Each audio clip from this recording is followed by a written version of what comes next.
Calvary temple Gudivada సభ్యులను మీకు ప్రభు పేరిట షలోం. గడిచిన ఆదివారం దేవునికి మహిమకరంగాను అనేక మందికి ఆశీర్వాదకరంగా జరిగిన ప్రభు వల్ల ఆరాధన.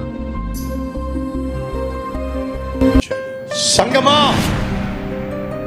వినో, నీ జీవితంలో దేవుడు ఉద్దేశించిన ఆలోచనలు, ఉద్దేశించిన తలంపులు ఖచ్చితంగా నెరవేరుస్తాడు. ఆ నెరవేర్చే సమయం వచ్చినప్పుడు సైతాను మౌనంగా ఉండడు. శతవిధాల దేవుడు నీకు ఇచ్చే దీవెనలు పొందుకోకుండా చేస్తాడు.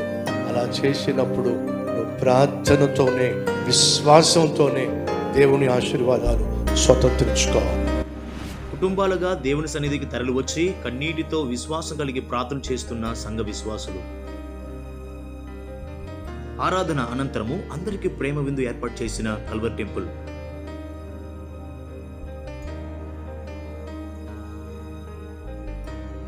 ఇప్పటికీ మేము కల్వరి టెంపుల్కి వచ్చాం. ఇదే తొలిసారి మీరు రావటం, ఫస్ట్ టైం మేము రావటం. నేను ఎలా ఉంటుందో అనుకున్నాను, కానీ ఇప్పుడు ఫస్ట్ టైం మేము రావటం. అయితే దేవుని వాక్యం మాకు ఎలా అందుబాటుగా ఉందంటే, దేవుడు మాతో మాట్లాడినట్టే అనిపించింది. సాక్ష్యం మా కొరకే సిద్ధపరిచి దేవుడు మరి ఇక్కడ ఉంచాడేమో మాకైతే తెలీదు. నాకైతే మరి నన్ను తాకింది, మరి నా కుటుంబం కూడా తాగుబోతైన భర్తని గురించి, తాగుబోతు విషయాల గురించి కూడా మరి మాతో మాట్లాడాడు దేవుడు. దేవుని నామంలో సతీష్ అయ్య గారికి, ఇక్కడున్న అందరికీ నా వందనాలు. అయితే మేము చిర్చింతల గ్రామం నుంచి మా ఫ్యామిలీ అంతా వచ్చాము. అయితే ఇలా ఫస్ట్ టైం అనమాట మా ఫ్యామిలీ అంతా మేము ఇలా కలిసి రావడం. మా బావగారులు, మా తోడుకోళ్ళు అందరూ కూడా మా ఫస్ట్ టైం అనమాట కల్వరి స్వరం ద్వారా ఇలా వచ్చారు. దేవుడే నడిపించాడని మేమైతే అనుకుంటున్నాము.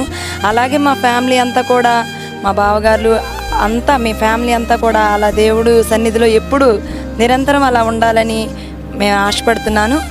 అలాగే సతీష్ కుమార్ అయ్య గారు ఎంత బాగా చెప్పారు వాక్యం. ఆ వాక్యం ద్వారా అందరూ కూడా బలపడి ఆ వాక్యాన్ని విని విడిచిపెట్టకుండా మా అందరి హృదయాల్లో భద్రపరుచుకుని వాక్యానుసారంగా నడుచుకోవాలని ప్రతి ఒక్కరూ నేను ఆశపడుతున్నాను. వీళ్ళందరూ కూడా ఒక్క మాట అన్న సతీష్ కుమార్ మెసేజ్ అంటే మాకు చాలా ఇష్టం. ఒక్క మాట అన్న వాళ్ళ హృదయాన్ని తాగుతుందని ఆశతో మేమందరం వచ్చాం.